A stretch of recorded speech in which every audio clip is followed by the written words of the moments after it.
Hey, what's up guys, Biscuit Boy here, and today's video is going to be a little bit of a short one. I'll be going over my Dinosaur deck that I used over on Sunday's tournament. This was a bit of a fun deck to use, and it was definitely challenging, but if you like dinosaurs and Beyblades, then this is definitely the video for you. The tournament format was simple.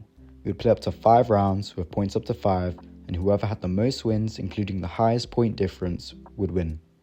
Now that the rules have been established, let's get onto the build itself. First up, I'm using Tyranno Beat 160 Rush. This is my heavy hitter, 160 for a slight imbalance for more impacting attacks, also for its ability to revive itself from pockets and extremes, and Rush for its aggressive movement. Coming up next is my Tyranno Beat 370 Point, which is a great balance type. 370 for its tool hype to help utilize Tyranno Beat's down smash attacks, and Point for its unpredictable movement. Finally, we have Talon Terror 960 Underneedle, which is my stamina type, which is basically just my ratchet sniper that you'll see later on in the video. First up, I'm up against Takashi, and I'm starting off my Tyranno Raw, which I tilt launch downwards, because tilt launching ensures that I can launch at full power. Since the bay is forced into a tilting motion, it causes it to stagger, generating a build-up of power to generate explosive attacks. But most importantly, it does ensure that I don't extreme myself, which I otherwise would have had I flat launched. Next up is Wizard Rod versus Tyranno Beat, and Taka actually reverse X dashes, which puts him in a position where he can counter attack and pocket me. If you've been an avid watcher of my channel before, then you'd know that I do prefer the X rail side, the side that Taka's on, as I typically like to utilize the technique shown in our previous matchup. But as for this matchup, I'm using Talon Terror on 960 Unite. I did initially use this combo because I wanted to make use of Talon Terror as an attack type, but facing off against the Silver Wolf proved to be a challenge, and in this instance, Talon Terror is severely outclassed in weight. This team was for sure very challenging for me, as it was primarily comprised of attack type bays, which when faced against defense types like a Silver Wolf and Hexer, it showcases that they almost plateau against his heavier bays, which was my main issue. And for the next game, I'm playing against Zaki, who's using Drawn Sword on Quake, a very unusual competitive combo to say the least. I am hard tilt launching because tilting a bay can cause opposing bays to recoil more due to it almost ramping off my bay, and my tactic works in draining his stamina. It's quite hard to see, but I tilted Tyranno. Our bays did in fact bounce first and then connected, where my Tyranno's blade finally popped his bay's bit. My main issue was that my team was lacking in versatility, so I swapped Talon Terror onto 960 Underneedle, so Talon Terror blade is excellent as a stationary attacker, and Underneedle was there for great stamina and height. I'm once again tilting my Tyranno Raw so that it can generate enough power for more explosive hits. Rush is an attack type bit which generally has great stamina, so by tilt launching it I can maximize this even nearing endgame.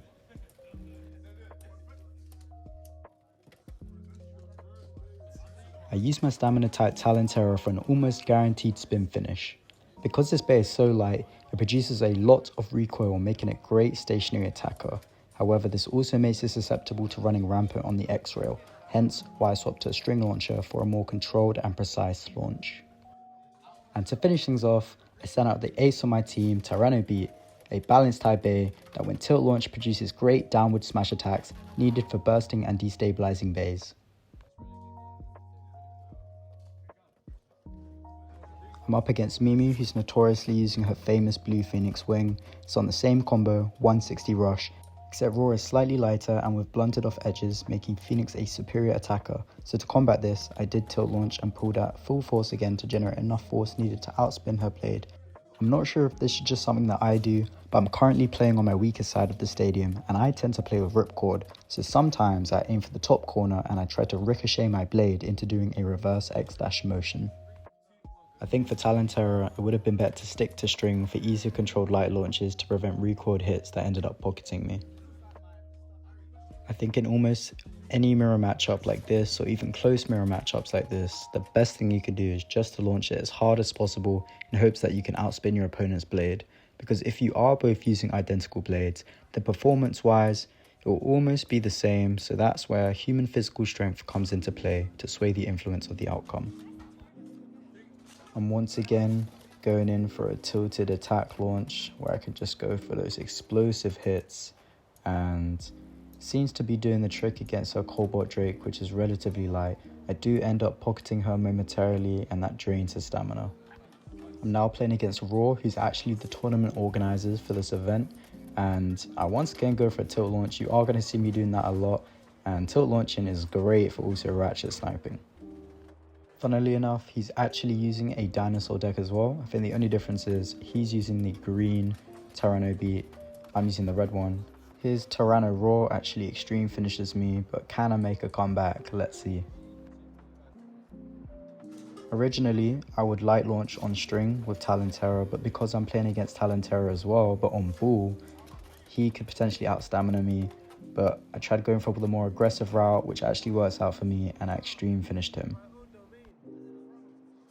Because it's match point, I send out my stamina type Talon-Terror again. Don't forget, this is also a great counter attacker, and because Underneedle is so low, makes for the perfect stationary ratchet sniper.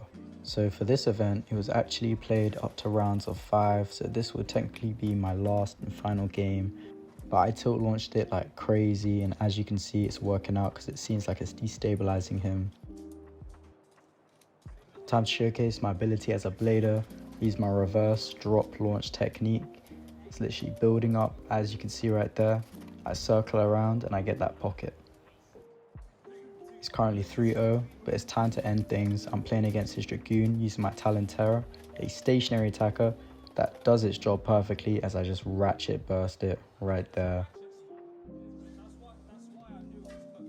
All in all, I think this was a very fun deck to run. I did come fourth, won all my matches except facing a defeat to a full meta team by Takashi. Despite this though, this team was even able to contend against meta combos like Dragoon Elevate, Phoenix winning on Rush, blah blah blah blah blah. Let me know what you guys think of these theme decks. I'm thinking of maybe making a series out of them. Anyways, that's the end of the video. Please leave a like, subscribe, and let me know any of your thoughts down below in the comment section. And maybe even if you have your own theme deck that you want me to run. I know this was a bit of a shorter video. My upload schedule has been a bit over the place, but this is partially because I'm a uni student.